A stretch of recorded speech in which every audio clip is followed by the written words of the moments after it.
Start calling things out as you notice it.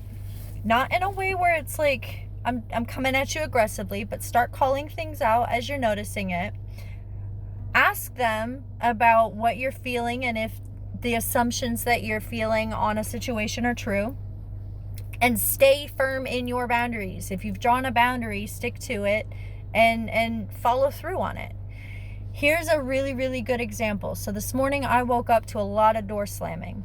Now, when I say a lot, that's dramatic. It was maybe 2 or 3, maybe 4 instances of door slamming. When my mother left this morning around 6:30, I didn't hear a peep. I didn't hear a door slam. I didn't hear anything close angrily, nothing, right? But at 9 this morning, when she got home from her doctor's office appointment, it sounded like the door was just constantly being slammed, and it jolted me out of my sleep. And so I just straight up asked her, because I had been intentionally not bringing in the packages that she's been ordering. I left them where they are because those are her packages. We have kind of reached an agreement where she has to start doing more things on her own. She actually it was a thing. But that's the line, right? I don't throw away trash that isn't mine. If there's trash on the counters, even if it's 2 feet from the trash, I leave that for her. That's her trash to pick up.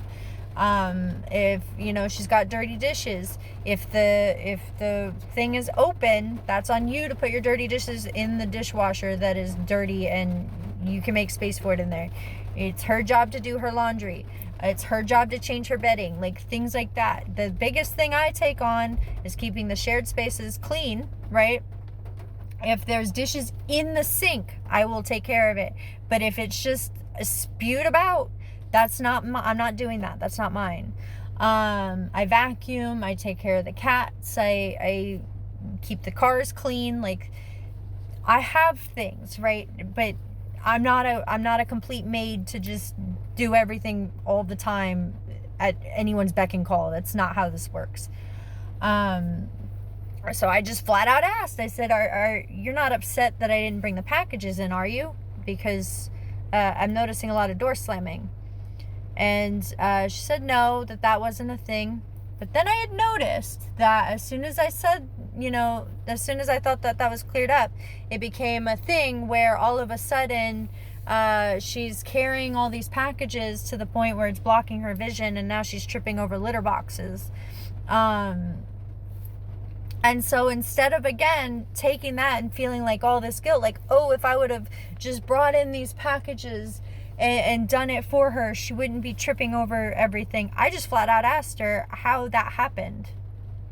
I just started asking questions, because the biggest thing is the litter box is all the way on the opposite side of the house, near the kitchen, not near the front door, right? It's not near the hallway that goes to the bedrooms. It's pushed farther away, and it's in a spot where there's the table, and then there's shelving units, and then there's a little bench, and the litter box is smack dab in the corner, all the way on the opposite side of the room.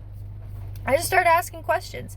I didn't take the guilt thing on my own. I started asking questions, and when I noticed it wasn't really making sense, I just let it go and I left it. It's not for me to take on. Another thing is, we had a long conversation the night before about how my father, and she was saying how she wanted to have closure, but I laid a firm boundary immediately. I was like, I'm not reaching out to him. I don't want anything to do with this man. I'm done with him. I have my reasons. I don't want anything to do with this man. He is a piece of garbage to me. And that's my boundary. And sure enough, when I had asked about the door, we had this conversation about the cat box thing. I thought it had gotten smoothed over.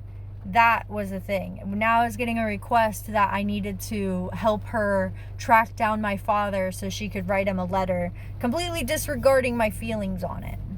You're going to notice the more that you are comfortable in healthy confrontation, the more you ask questions and don't automatically assume something and run with it. And the more that you lay firm boundaries and you don't let it get, crushed over and ran over and you're going back on the things you say, the easier time you're going to have. You're not going to feel as resentful, you're not going to feel as frustrated, and you're going to actually notice that you have a lot more patience for people in the long run. Why? I don't know why it works that way. It's probably because you're not feeling like you're getting ran over all the time, so now it's easier when these things pop up, right? But it's important to do this, not just, so that way you're not getting railroaded or being constantly thrown all over the place emotionally, but it is also for yourself and your own peace and sake of mind. You'll notice you'll stop ruminating as much. You're not going to sit there and be upset for long periods of time. It is much easier to get over. You don't take things as personally. And in a way, it also is a really good mirror for you. And I say this because a lot of the behaviors that my mother, my father, people I've grown up with engage in, because I've grown up in a dynamic where everybody talks about everybody. Everybody gossips about everybody. And in a mean way. It's very mean-spirited. I don't engage in it like I used to. I will still talk about things that upset me. I will still talk about the things that hurt my feelings, right? But I'm not sitting here calling people names. I'm not saying, oh, they're just so disgusting and da-da-da. Like, I don't do that. I don't. I keep any feelings of frustration and stuff. It's a lot easier not to attack somebody's character and to stay focused on the actual behavior. So if you're right now in a place where you are constantly struggling with holding resentment, not allowing yourself to get passive aggressive, because that is a thing, right? It's very easy if you have somebody else that's engaging in the behavior to get down and match it. You're going to notice that you'll have a much, much easier time the moment you get comfortable in confrontation, calling things out as you see them, asking a lot of questions, and just being super firm in your boundaries. Because at the end of the day, we can't control other people. We can't put them in our shoes, make them understand our feelings. We can't force them to see our viewpoints. But we can be like, oh, absolutely not. I'll get you in touch with the search angel people. I'll even give you some ideas of rituals that you can do for closure, so that way you don't actually have to reach out to him. I'll be empathetic and kind, if you're telling me that you're in pain or you fell over things and stuff. But at the same time, I'm not going to jump to immediately trying to fix things. I'm not going to jump to immediately try and figure out what's going on. I've asked these questions. If you choose to answer them honestly, great. If you choose not to, there's nothing I can do about that, right?